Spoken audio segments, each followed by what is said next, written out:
Hello everyone, Ayurgyan the health academy YouTube channel पे आपका स्वागत है। आज हम आपको न्यूट्रिशन यानी कि पोषण के बारे में जानकारी देंगे। आज हम न्यूट्रिशन क्या है और उसका महत्व क्या है उसके बारे में आपको जानकारी देंगे और संतुलित आहार क्या होता है और न्यूट्रिशन के प्रकार कौन कौन से हैं उसके बारे में आपको बताएंगे। न्यूट्रिशन यानी कि पोषण एक महत्वपूर्ण प्रक्रिया है जिससे हमारे शरीर को ऊर्जा मिलती है और हमारा शरीर कार्य करता है। हमें न्यूट्रिशन आहार लेने से मिलता है। आहार से जो भी हमको न्यूट्रिशन मिलता है उसका हमारा शरीर ऊर्जा वृद्धि और मरम्मत के लिए उपयोग करता है। आहार में मुख्यत्वे 6 घटक होते हैं, जैसे कि कार्बोहाइड्रेट, वसा, प्रोटीन, विटामिन, खनिज और पानी। उचित पोषण हमारे शरीर को स्वस्थ रखता है और हमें बीमारियों से लड़ने की शक्ति प्रदान करता है। यह शारीरिक और मानसिक कार्यों के लिए आवश्यक ईंधन की तरह काम करता है। इसका महत्व क्या है? तो ये दिन प्रतिदिन की गतिविधियों के लिए शक्ति प्रदान करता है और हमारे शरीर के ऊतक और कोशिकाओं का निर्माण और रख रखाव करता है। ये हमारे इम्यून सिस्टम को मजबूत करता है, हमें बेहतर नींद और मस्तिष्क के कार्य में मदद करता है। अब हमने कार्बोहाइड्रेट आदि जो 6 घटक बताए उसका अलग अलग महत्व जान लेते हैं। कार्बोहाइड्रेट हमारे शरीर को ऊर्जा देते हैं। वो हमें अनाज यानी गेहूँ, चावल, फल, सब्जियाँ, दाल में से मिलता है।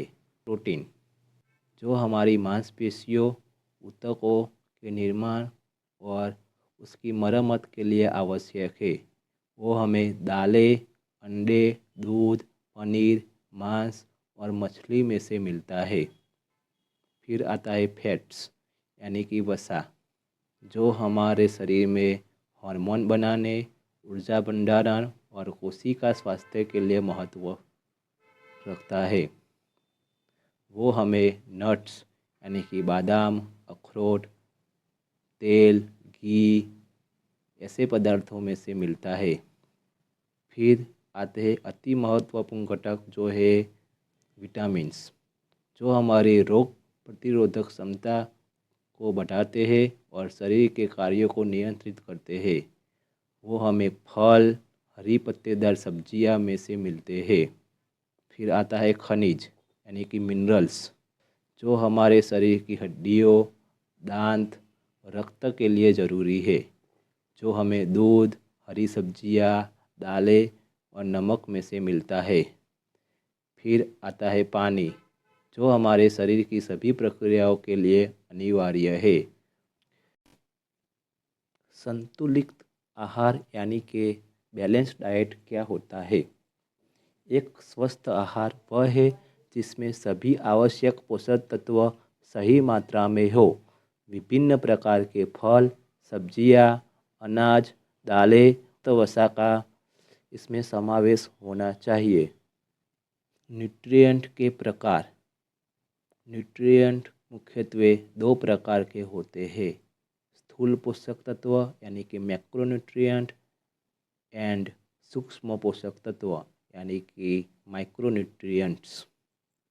स्थूल पोषक तत्व यानी कि मैक्रोन्यूट्रिएंट्स जो हमारे शरीर को ज़्यादा मात्रा में चाहिए और ऊर्जा प्रदान करते हैं, जैसे कि कार्बोहाइड्रेट जो ऊर्जा का मुख्य स्रोत होता है, जैसे कि अनाज, फल, सब्जियाँ।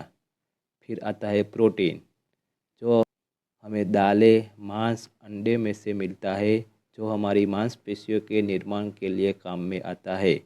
फिर आता है फैट्स, जो तेल, मेवे में से मिलता है, जो हमें ऊर्जा प्रदान करता है और हमारे शरीर में हार्मोन्स पैदा करता है। फिर आता है पानी, जो हमारे शरीर के सभी कार्यों के लिए ज़रूरी है। उसका मापन ग्राम में किया जाता है। सूक्ष्म पोषक तत्व यानी कि माइक्रोन्यूट्रिएंट्स, जो हमारे शरीर को बहुत कम मात्रा में चाहिए पर अति आवश्यक है, जो हमें ऊर्जा नहीं देते हैं। जिसमें आता है विटामिन्स और खनिज। विटामिन हमारी इम्यूनिटी तो बूस्ट करता है, ऊर्जा उत्पादन करता है, जैसे कि vitamin A, B, C, D, E and K. खनिज यानी कि मिनरल्स, जो हमारी हड्डियों के लिए अति आवश्यक है और हमारे शरीर में द्रव का संतुलन बनाए रखते हैं, जैसे कि कैल्शियम, जिंक, आयरन, आयोडीन इत्यादि, जिसकी मात्रा मिलीग्राम या उससे भी कम मात्रा में हमें चाहिए होता है। इस तरह मैक्रो और माइक्रोन्यूट्रिएंट्स अलग अलग होते हैं और उसकी मात्रा भी हमें अलग अलग चाहिए होती है, जिसका हमारे शरीर के लिए बहुत ही उपयोगी रोल होता है। इसी कारणवश हमें संपूर्ण घटक द्रव्यों वाला संतुलित आहार लेना चाहिए, जिसकी बदौलत हमारा शरीर स्वस्थ रहे और उसका पोषण अच्छी तरह से हो। और हम इस न्यूट्रिएंट सीरीज़ के अगले वीडियो में जो हमने कार्बोहाइड्रेट आदि 6 पदार्थ बताए हैं, उसका विगतवार संपूर्ण माहिती आपको देंगे। इस वीडियो को अंत तक देखने के लिए आपका खूब खूब धन्यवाद। और ये वीडियो आपको अच्छा लगा है तो लाइक करें, अपने दोस्तों के साथ इसको शेयर करें, कमेंट करें और हमारे चैनल को सब्सक्राइब करना ना भूलें। Thank you.